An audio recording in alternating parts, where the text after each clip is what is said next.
Praise the Lord. I remember that day. It was a Tuesday.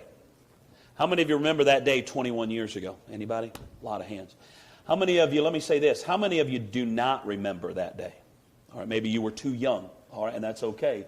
If you're under 21, you don't remember that day, all right?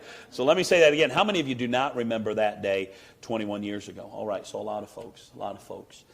But we remember 21 years ago, I was driving for Coca-Cola and delivering Coca-Cola over in Marion. And I remember right where I was at when I heard that first plane hit the tower. In fact, I was listening to a news broadcast out of New York, and it came over. Was anybody listening or watching maybe when the first one hit? All right, so some people remember. And for a little bit, we didn't know what to think. At first, I thought, what a mistake. How could you know what I'm saying? For that little while, we remember. But we all remember where we were at.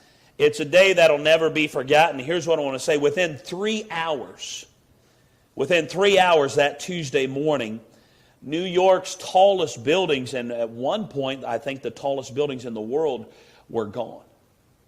The skyline no longer had those twin towers. It was gone.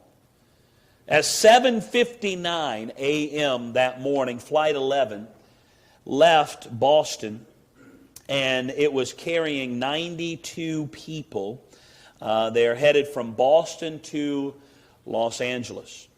At 8:14, 15 minutes later, Flight 175, carrying 65 people, left Boston for Los Angeles, I believe, as well.